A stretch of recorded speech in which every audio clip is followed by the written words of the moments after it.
Livro de Êxodo, capítulos 35 e 36. Moisés reuniu toda a comunidade de Israel e disse: Estas são as instruções que o Senhor mandou que seguissem. Vocês têm 6 dias na semana para fazer o trabalho habitual, mas o 7º dia será um sábado de descanso total, um dia consagrado ao Senhor. Quem trabalhar no sábado será executado, nem sequer acendam fogo em suas casas no sábado. Então Moisés disse a toda a comunidade de Israel: Foi isso que o Senhor ordenou. Entreguem uma oferta ao Senhor. Todas as pessoas de coração generoso apresentem as seguintes ofertas ao Senhor: ouro, prata e bronze, fios de tecido azul, roxo e vermelho, linho fino e pelos de cabra para confeccionar tecidos, peles de carneiro tingidas de vermelho e couro fino, madeira de acácia, óleo de oliva para as lâmpadas, especiarias para o óleo da unção e para o incenso perfumado, pedras de ônix e outras pedras preciosas para serem fixadas no colete no peitoral do sacerdote.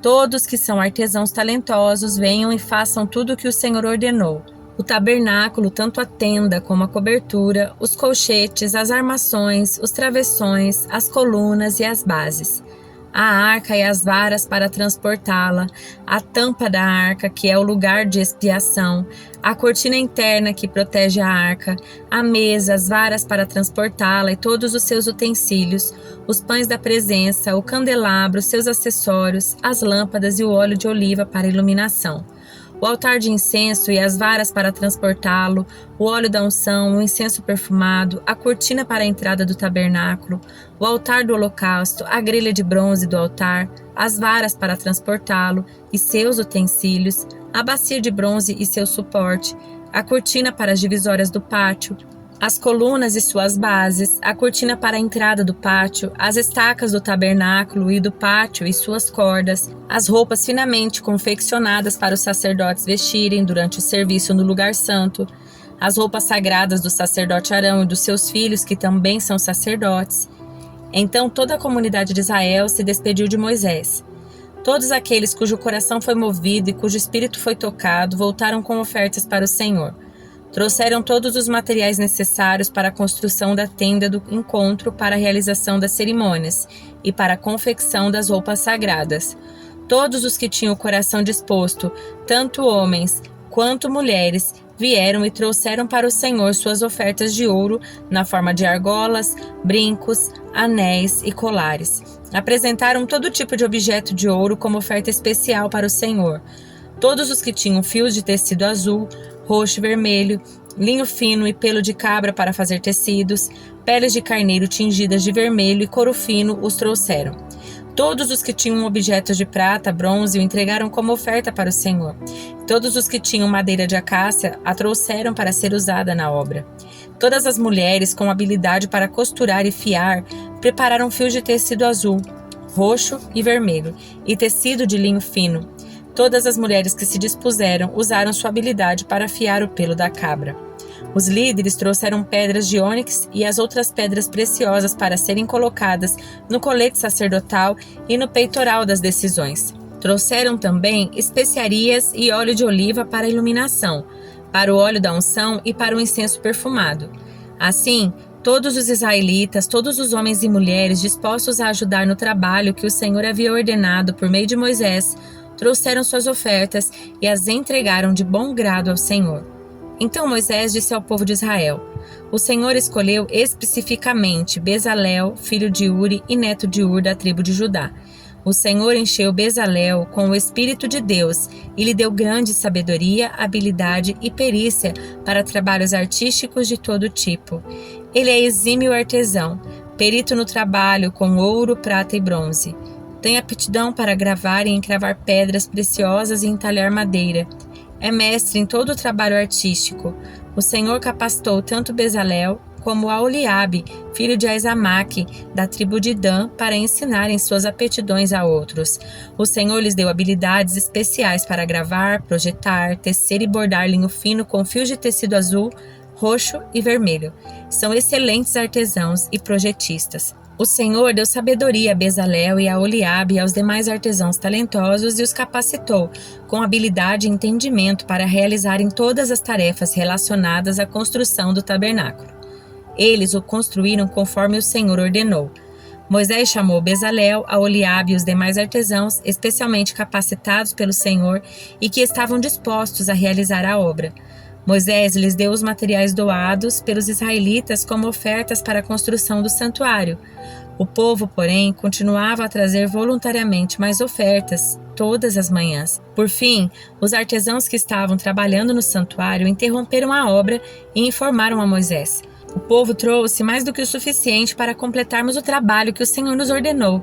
Então Moisés deu a seguinte ordem, que foi transmitida a todo o acampamento: "Homens e mulheres, não preparem mais ofertas para o santuário. Temos o suficiente." Assim, o povo parou de trazer suas ofertas. Suas contribuições foram mais que suficientes para completar todo o projeto. Os artesãos habilidosos fizeram para o tabernáculo 10 cortinas de linho finamente tecido. Bezalel enfeitou as cortinas com fios de tecido azul, roxo e vermelho e com querubins bordados com habilidade. As 10 cortinas eram exatamente do mesmo tamanho, com 12,6 metros de comprimento e 1,8 metros de largura.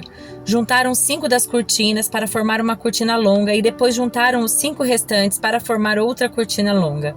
Bezalel fez 50 laços de tecido azul e prendeu-os ao longo da borda da última cortina de cada conjunto. Os 50 laços ao longo da borda de uma cortina coincidiam com os 50 laços ao longo da borda da outra cortina. Em seguida, fez 50 colchetes de ouro e prendeu as cortinas longas uma à outra. Desse modo, o tabernáculo foi formado de uma só peça contínua.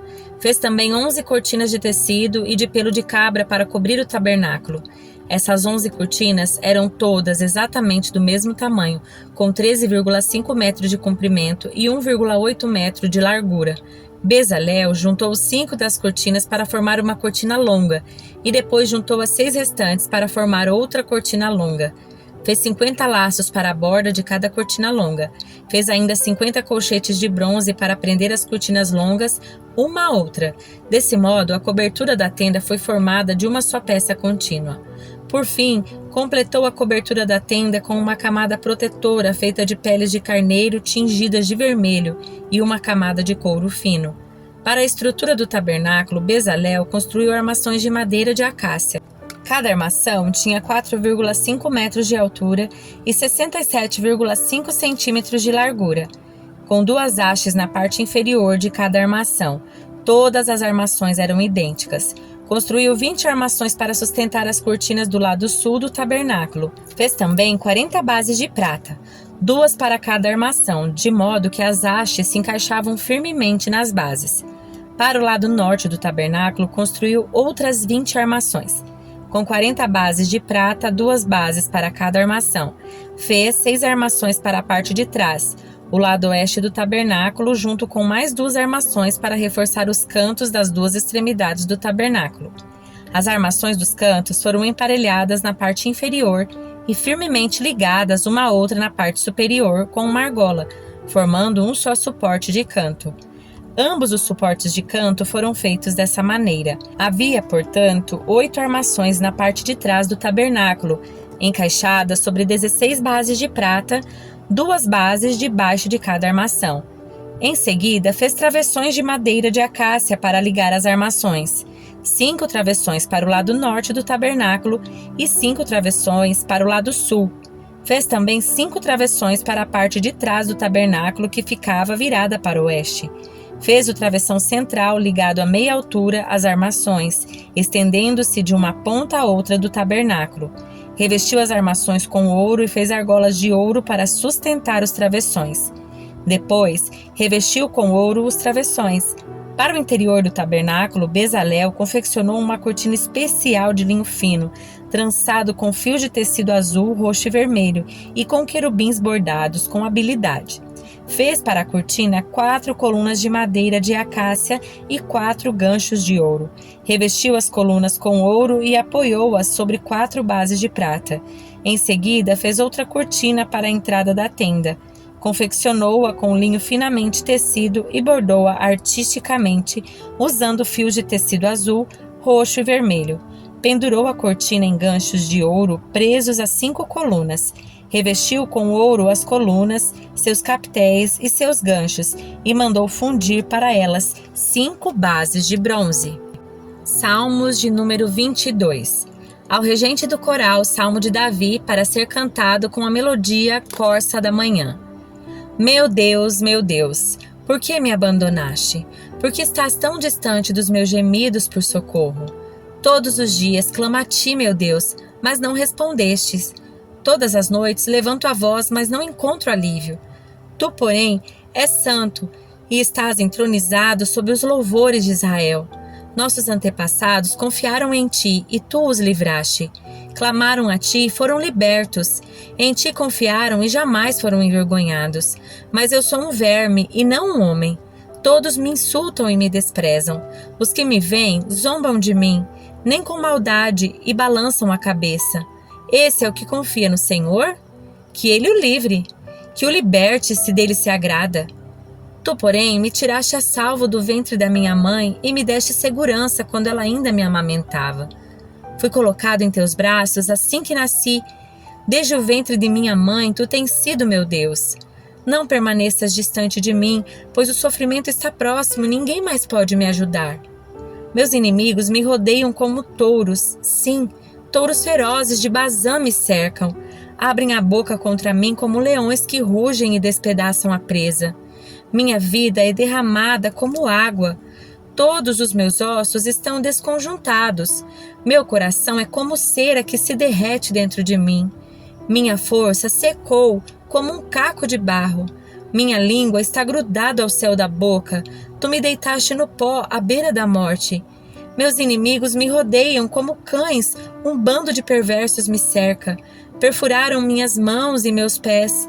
Posso contar todos os meus ossos. Meus inimigos me encaram e desdenham de mim. Repartem minhas roupas entre si e lançam sortes por minha veste. Ó Senhor, não permaneça distante. És minha força, vem depressa me ajudar. Livra-me da espada e não permitas que esses cães me tirem a vida. Salva-me da boca do leão e dos chifres dos bois selvagens. Proclamarei teu nome a meus irmãos, no meio do teu povo reunido te louvarei. Louvem ao Senhor todos os que o temem. Glorifiquem-no todos os descendentes de Jacó. Reverenciem-no todos os descendentes de Israel. Pois ele não desprezou nem desdenhou o sofrimento dos aflitos. Não lhes deu as costas, mas ouviu seus clamores por socorro. Eu te louvarei na grande congregação. Cumprirei meus votos na presença dos que te adoram. Os pobres comerão e se saciarão. Todos os que buscam o Senhor o louvarão e terão o coração cheio de alegria sem fim. Toda a terra reconhecerá o Senhor e voltará para ele. Diante dele se prostrarão todas as famílias das nações. Pois o Senhor reina e governa todos os povos. Que os ricos da terra celebrem e o adorem. Todos os mortais se prostrem diante dele. Todos cuja vida terminará como pó. Nossos filhos também o servirão. As gerações futuras ouvirão sobre o Senhor. Proclamarão sua justiça aos que ainda não nasceram e falarão a respeito de tudo que o Senhor fez. Evangelho de Marcos, capítulo 15. De manhã bem cedo, os principais sacerdotes, os líderes do povo e os mestres da lei, todo o alto conselho, se reuniram para discutir o que fariam em seguida. Então, amarraram Jesus, o levaram e o entregaram a Pilatos. Pilatos lhe perguntou: Você é o rei dos judeus? Jesus respondeu: É como você diz. Os principais sacerdotes o acusaram de vários crimes e Pilatos perguntou: Você não vai responder? O que diz de todas essas acusações? Mas, para a surpresa de Pilatos, Jesus não disse coisa alguma. A cada ano, durante a festa da Páscoa, era costume libertar um prisioneiro, qualquer um que a multidão escolhesse. Um dos prisioneiros era Barrabás, um revolucionário que havia cometido assassinato durante uma revolta. A multidão foi a Pilatos e pediu que ele libertasse um prisioneiro como de costume. Pilatos perguntou: Querem que eu solte o rei dos judeus? Pois havia percebido que os principais sacerdotes tinham prendido Jesus por inveja. Nesse momento, os principais sacerdotes instigaram a multidão a pedir a libertação de Barrabás, em vez de Jesus. Pilatos lhes perguntou: Então o que farei com este homem que vocês chamam de rei dos judeus? Crucifique-o! Gritou a multidão. Por quê? Quis saber Pilatos. Que crime ele cometeu? Mas a multidão gritou ainda mais alto. Crucifique-o! Para acalmar a multidão, Pilatos lhe soltou Barrabás. Então, depois de mandar açoitar Jesus, entregou-o aos soldados romanos para que fosse crucificado. Os soldados levaram Jesus para o palácio do governador, lugar conhecido como Pretório, e chamaram todo o regimento. Vestiram Jesus com um manto vermelho, teceram uma coroa de espinhos e a colocaram em sua cabeça. Então o saudavam zombando. Salve, rei dos judeus! Batiam em sua cabeça com uma vara, cuspiam nele e ajoelhavam-se fingindo adorá-lo. Quando se cansaram de zombar dele, tiraram o manto vermelho e o vestiram com suas roupas. Então o levaram para ser crucificado. Um homem chamado Simão de Cirene passava ali naquele momento vindo do campo. Os soldados o obrigaram a carregar a cruz. Simão era pai de Alexandre e Rufo. Levaram Jesus a um lugar chamado Gólgota, que quer dizer lugar da caveira. Ofereceram-lhe vinho misturado com mirra, mas ele recusou. Então os soldados o pregaram na cruz. Depois dividiram as roupas dele e tiraram sortes para decidir quem ficava com cada peça. Era 9 horas da manhã quando o crucificaram. Uma tabuleta anunciava a acusação feita contra ele, o rei dos judeus. 2 criminosos foram crucificados com ele, um à sua direita e o outro à sua esquerda. Assim cumpriram-se as escrituras que diziam: ele foi contado entre os rebeldes. O povo que passava por ali gritava insultos e sacudia a cabeça em zombaria. Olhe só, gritavam. Você disse que destruiria o templo e o reconstruiria em 3 dias. Pois bem, salve a si mesmo e desça da cruz. Os principais sacerdotes e os mestres da lei também zombavam de Jesus. Salvou os outros, mas não pôde salvar a si mesmo, diziam. Que esse Cristo, o rei de Israel, desça da cruz agora mesmo, para que vejamos e creiamos nele. Até os homens crucificados com Jesus o insultavam. Ao meio-dia, desceu sobre toda a terra uma escuridão que durou 3 horas. Por volta das 3 da tarde, Jesus clamou em alta voz: Eloi, Eloi, lama sabachthani, que quer dizer: meu Deus, por que me abandonaste? Alguns dos que estavam ali, ouvindo isso, disseram: ele está chamando Elias. Um deles correu, ensopou uma esponja com vinagre e a ergueu num caniço para que ele bebesse. Esperem, disse ele, vamos ver se Elias vem tirá-lo daí. Então Jesus clamou em alta voz e deu o último suspiro. A cortina do santuário do templo se rasgou em 2 partes, de cima até embaixo. Quando o oficial romano que estava diante dele viu como ele havia morrido, exclamou: este homem era verdadeiramente o Filho de Deus. Algumas mulheres o observavam de longe. Entre elas estava Maria Madalena, Maria mãe de Tiago, o mais jovem, e de José e Salomé. Eram seguidoras de Jesus e o haviam servido na Galileia. Também estavam ali muitas mulheres que foram com ele a Jerusalém. Tudo isso aconteceu na sexta-feira, o dia da preparação antes do sábado. Ao entardecer, José de Arimateia foi corajosamente a Pilatos e pediu o corpo de Jesus. José era um membro respeitado do conselho dos líderes do povo e esperava a chegada do reino de Deus. Surpreso com o fato de Jesus já estar morto, Pilatos chamou o oficial romano e perguntou se fazia muito tempo que ele havia morrido. O oficial confirmou que ele estava morto e Pilatos disse a José que podia levar o corpo. José comprou um lençol de linho, desceu o corpo de Jesus da cruz, envolveu-o no lençol e colocou-o num túmulo escavado na rocha. Então, rolou uma grande pedra na entrada do túmulo. Maria Madalena e Maria, mãe de José, viram onde o corpo de Jesus tinha sido sepultado.